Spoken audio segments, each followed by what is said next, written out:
Here I am back at it again with some more anti-differentiation slash integration exercises. And starting off this video, we have a couple examples here that you can see. We have y equals some crazy integral and y equals some other integral. And we are asked to find dy dx for each of these scenarios here. So you may notice that there are variables as the limits of integration in either one of these exercises. And when we go through and look for y prime or dy dx, that means we are going to be taking the derivative of the left side and the derivative of the right side. And essentially we get to use the second fundamental theorem of calculus, which basically just allows us to take this variable limit and substitute it in place of the dummy variable, in this case t, that's there. So we get to just substitute x in, so dy dx is the square root of x squared plus 4. Now if you know the second fundamental theorem of calculus, you know that this is not the only piece of the story that we just get to directly substitute this in here. But we also multiply by the derivative of, in this case, the upper limit. So the derivative of x is 1. Now we really don't need to write it here because the square root that we have times 1 is just the square root. So for this particular example, we are done. But in this next example, there are a couple things that are different here. So first is that you may notice that the constant is the upper limit and the variable limit is the lower limit, or the variable expression is the lower limit. And so before we can even try to use this second fundamental theorem of calculus, we just need to make sure that these are in the right order. We like having the variable limit and as the upper limit. So I just want to rewrite this y equals 1 secant, from 1 to secant of x, 1 over t squared plus 1 dt. Now because the limits of integration were swapped around, we have to include a negative in front of this. So what we will do from here is, now we're just in the same scenario that we were in over here. We can simply substitute this in for t and get that dy dx is 1 over secant x squared plus 1. And again with this minus sign, that is still in front. And we need to multiply this by the derivative of the upper limit. So the derivative of secant is secant x tangent x, and that's it. This is the derivative of this piece. Again, we had to multiply by the derivative of secant of x.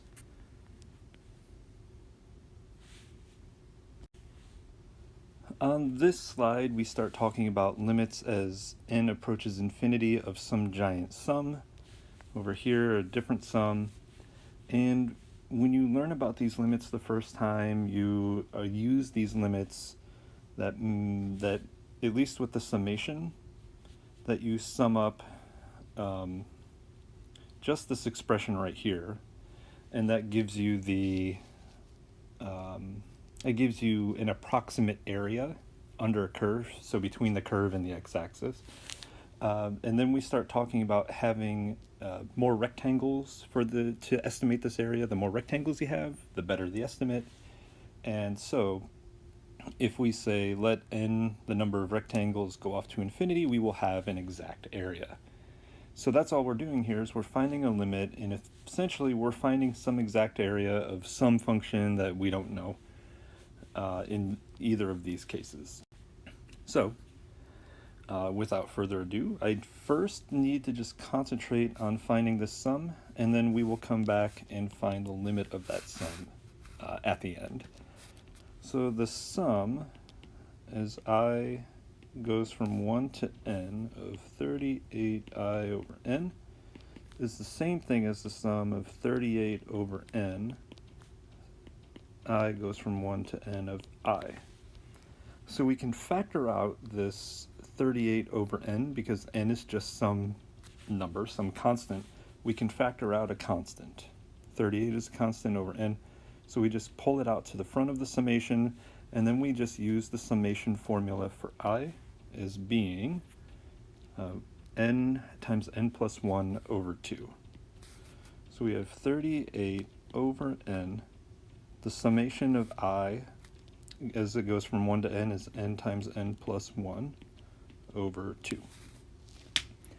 And then before I do anything else, I would very much like to simplify this a little bit. I want to simplify this with this, and I end up with the final simplification of 38 times n plus 1 all over 2. Well, I guess we could simplify 38 over 2 as well and get 19 times n plus 1. Now to find the limit of this thing, the limit as n approaches infinity of 19 times n plus 1. Well, if n is getting really large, this entire sum is getting really large, so n plus 1 will just be a little bit larger. So a positive times a positive is a positive. This goes to infinity. And we're going to do something similar over here for part B. I will just concentrate on this summation a little bit, release each step after a few seconds, and then make any comments if needed. So without further ado, here is the first step. So first we just concentrate on the sum. Since this is a constant, it can be factored to the front, and I minus 1 squared gets expanded out into this.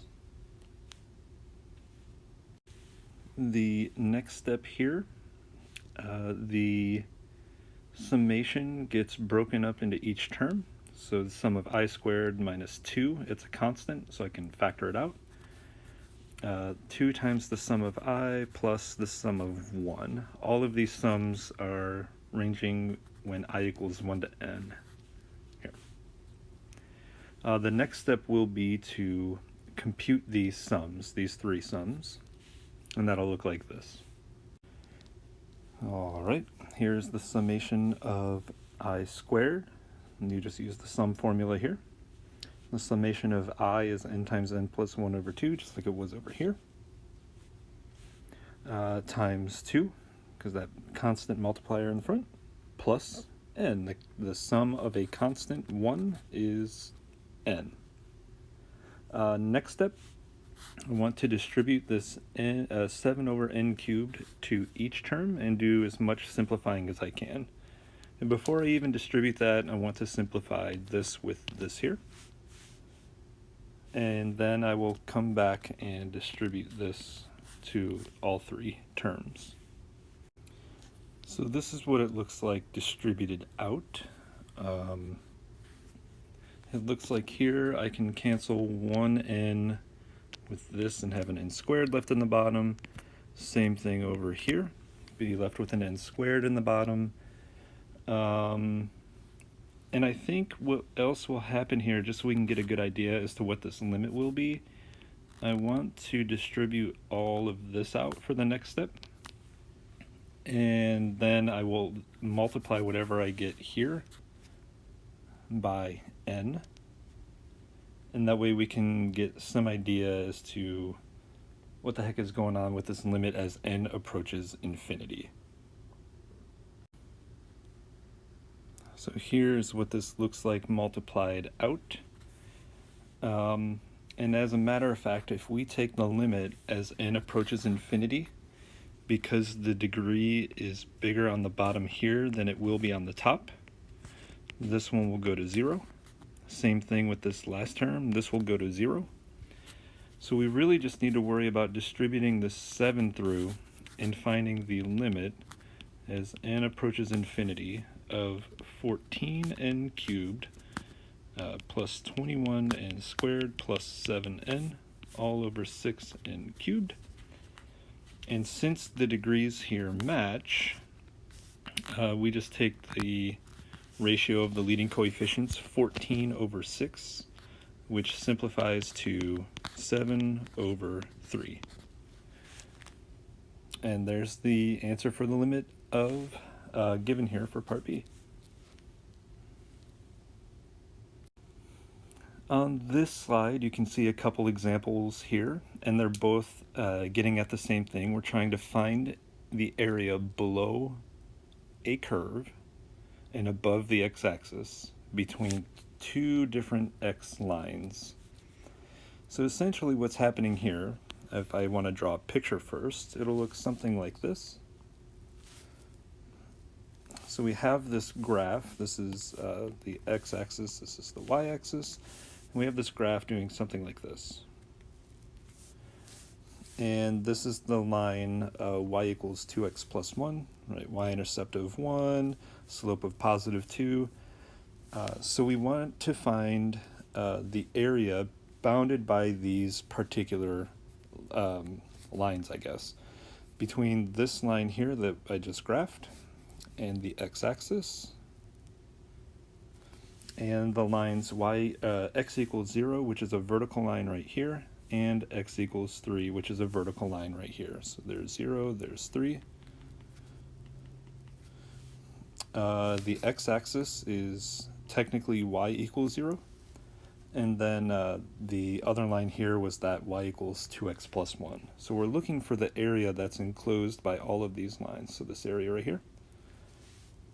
And really, that just means we're finding an integral, a definite integral from 0 to 3. Those are these numbers here, from 0 to 3, left to right, of the function 2x plus 1 dx. That's it. This tells us we're finding the area between this function and the x-axis, between x equals 0 and x equals 3. Yeah, it looks like we're going to get that. So we can find the antiderivative of this to be x squared plus x from 0 to 3. And first we substitute 3 in for both of these to get something like this. 3 squared plus 3. And then we subtract the lower limit. So this would be minus 0 squared minus 0. And so when you compute all of this out here, you get that this entire area is 12. Pretty straightforward.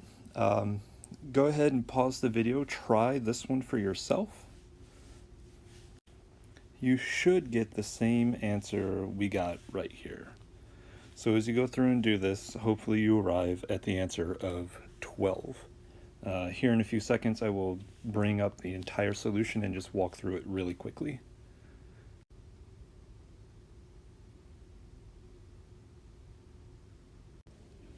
So here is the solution. We can set up another definite integral from 1 to 4, is given to us by these x values here. We always go left to right.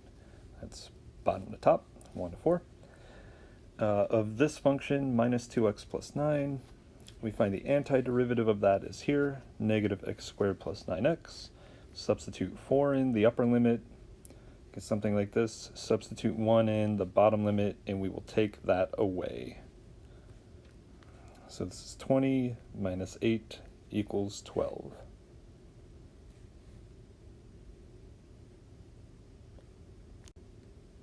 For the last example here, the directions are to set up the limit that represents the area below this graph and between these two x values.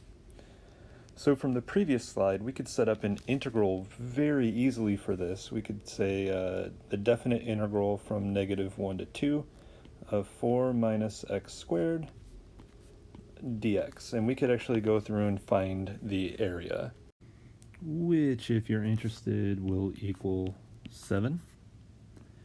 But this is a different type of problem asking us to set up the limit that we would use to find this out. So the limit structure looks like this. We have the limit as n approaches infinity of the sum as I goes from 1 to n of f of a plus delta xi times delta x. And off to the side here, I'm going to write down what these things mean. So delta x is b minus a over 2.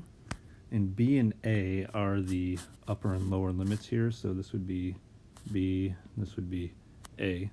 And what that does is it gives us the width of the interval. This is not 2. I apologize. This is n, the number of rectangles. So we have the width of the interval divided by the number of rectangles we're trying to get. So this allows the rectangles to be of an equal width.